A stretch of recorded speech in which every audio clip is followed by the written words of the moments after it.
la consommation de carburant chez SEP Congo a bondi de 45 000 mètres cubes par mois en moyenne à 60 000 mètres cubes, soit une hausse de 33%. D'autre part, transporteurs locaux, motocyclistes et chauffeurs de taxi réalisent désormais des économies substantielles sur leurs achats de carburant, tandis que les entreprises bénéficient d'une réduction de leurs dépenses en indemnités kilométriques, libérant ainsi des ressources pour d'autres projets. À la suite de cette baisse des produits pétroliers et dans cet élan visant à protéger et renforcer le pouvoir d'achat de notre population, le gouvernement a engagé des discussions avec les importateurs. Grâce à ces efforts conjugués, nous enregistrons aujourd'hui une baisse de 5 à 11% sur ces produits de base. Ce résultat témoigne de notre volonté inébranlable d'améliorer les conditions de vie de chaque Congolaise et de chaque Congolais. Par ailleurs, conscient du fait que notre pays ne produit pas de pétrole raffiné prêt à la consommation, j'ai instruit le gouvernement d'orienter sa politique d'approvisionnement vers les sources les plus avantageuses afin de garantir un accès durable et compétitif à l'énergie.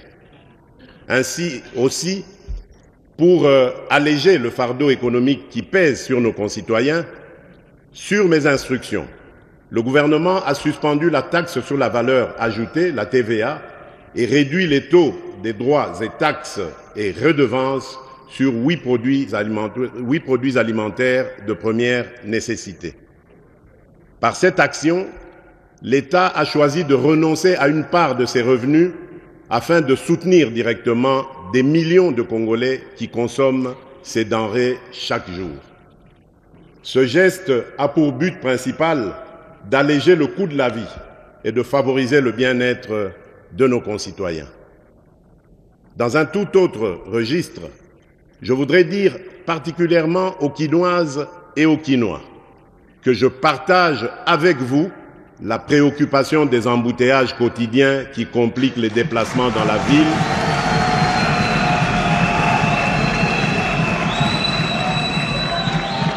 la préoccupation des embouteillages quotidiens qui compliquent les déplacements dans la ville et augmentent le coût de la vie pour nos concitoyens. J'ai instruit le gouvernement de procéder à une évaluation approfondie des mesures existantes et de proposer dans les jours à venir des améliorations ou ajustements significatifs pour remédier à cette situation.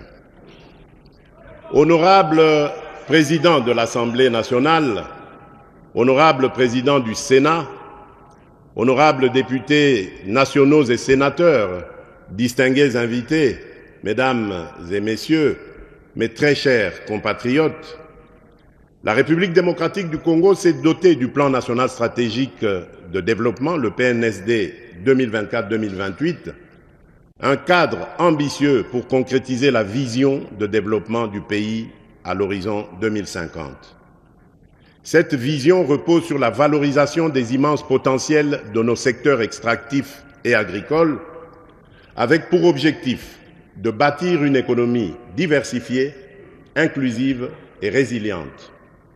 Au cœur de cette transformation, le secteur agricole joue un rôle central. Garantir la souveraineté alimentaire, réduire la pauvreté, créer des emplois et renforcer la stabilité macroéconomique.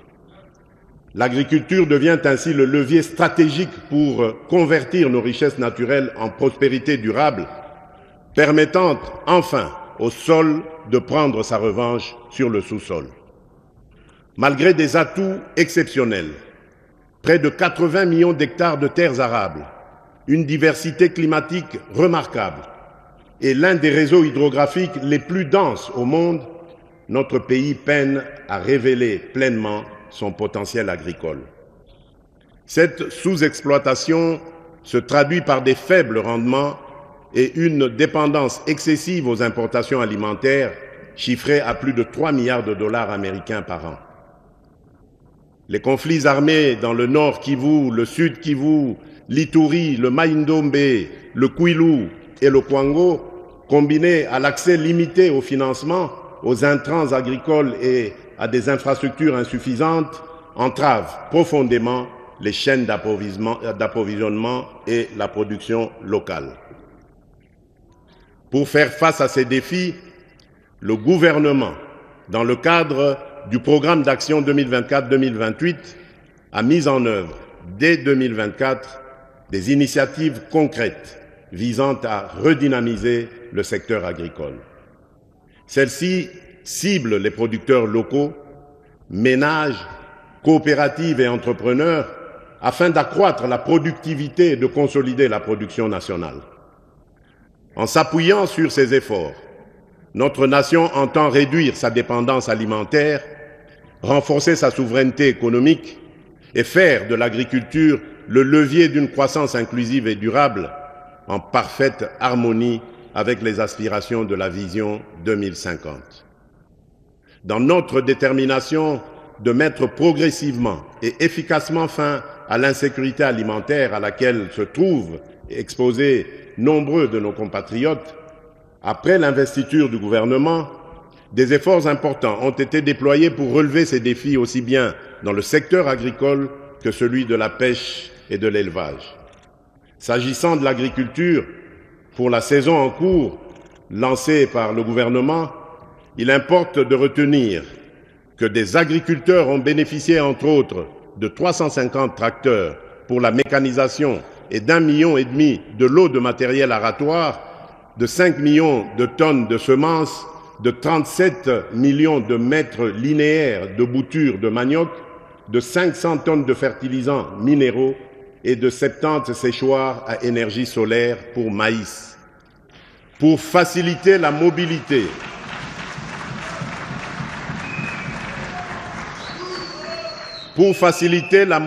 des techniciens et moniteurs agricoles, des motos et des vélos ont été remis afin d'assurer un meilleur encadrement des agriculteurs. Des facilités à titre d'exonération ont été accordées à plus de 200 entreprises pour l'importation de matières agricoles. Dans ce même élan de soutenir davantage le développement du secteur agricole, il y a lieu de noter que pour la première fois, à travers la loi de finances 2025 que je vais promulguer dans quelques jours, les crédits alloués à l'agriculture sont accrus et maintenus au-dessus de 11% du budget national, bien au-delà de l'objectif fixé dans le cadre des accords de Maputo. Cet accroissement substantiel de l'allocation des financements publics en faveur du secteur agricole témoigne de notre engagement sans faille à créer les conditions nécessaires au développement de ce secteur hautement stratégique pour notre souveraineté.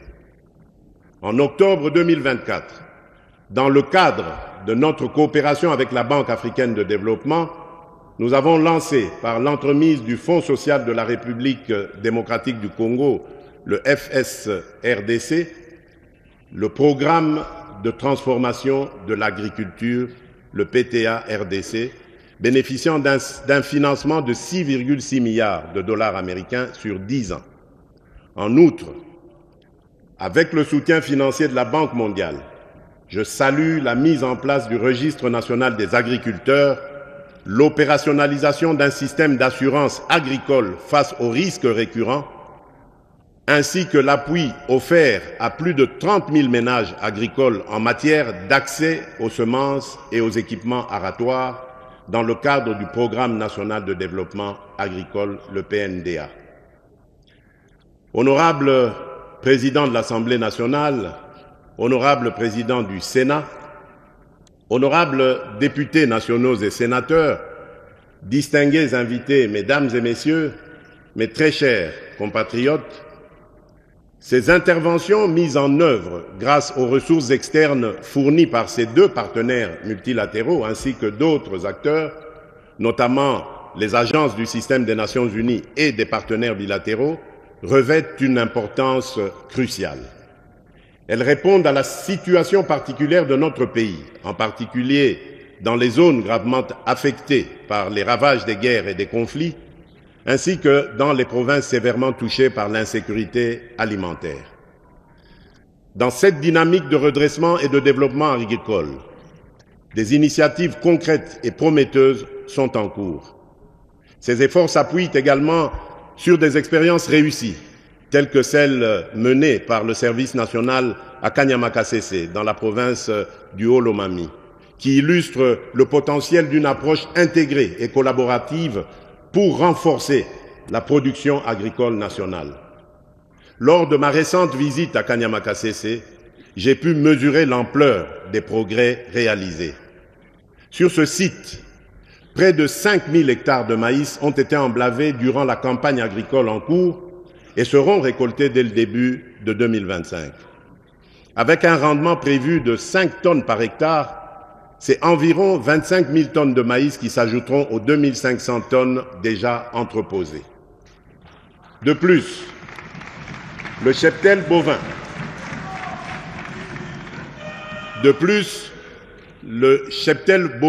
Du service national à Kanyamakasese, parti de 1000 bêtes, en compte aujourd'hui 5000, témoignant ainsi de l'essor remarquable de ce programme. Cette expérience exemplaire mérite une attention particulière. La duplication de ce modèle dans d'autres provinces, en étroite collaboration avec les gouvernements provinciaux, constitue une piste d'action prometteuse. Elle repose sur la valorisation des talents de nos compatriotes, autrefois marginalisés, mais aujourd'hui transformés en véritables bâtisseurs de la nation. Cette démarche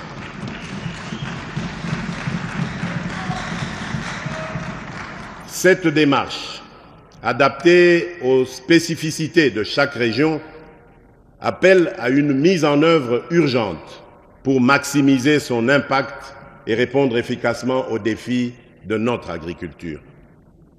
Dans cette même perspective, le gouvernement, avec le concours de mon cabinet, s'est engagé à amorcer la mise en œuvre de l'initiative de développement des agropoles à travers les 145 territoires du pays, ainsi que la promotion des parcs agro-industriels. Ces projets stratégiques, complémentaires aux pôles de développement agro-pastoraux, visent à accélérer la transformation agricole nationale tout en renforçant les bases d'une économie diversifiée. Des travaux préliminaires, notamment la cartographie des sites et les préévaluations, ont déjà été réalisés. La prochaine étape consistera à finaliser les études de faisabilité technique qui sont sur le point d'être lancées. Par ailleurs, le partenariat public-privé sera mobilisé de manière active pour garantir la réussite de ces initiatives. En toute urgence, ces efforts doivent s'appuyer sur un cadre légal et des mesures d'accompagnement adaptées au secteur agricole afin de garantir leur mise en œuvre et leur pérennisation. Concrètement, il s'agit de la promulgation d'ici fin mai 2025 de la loi agricole et de la loi semencière, ainsi que de leurs mesures d'application, de l'établissement du cadastre agricole et des plans d'aménagement et d'affectation des terres, de l'opérationnalisation du Fonds national d'entretien des voies navigables et ferroviaires, de la mise en place d'une base de données unique recensant tous les acteurs du secteur agricole, du renforcement de la coordination grâce à une cohérence accrue entre les projets et programmes agricoles et une synergie renforcée avec les secteurs connexes pour plus d'efficacité et d'efficience. Ainsi, je consacre l'année 2025 au parachèvement de ces réformes afin que la gouvernance agricole permette enfin à ce secteur de libérer pleinement son potentiel.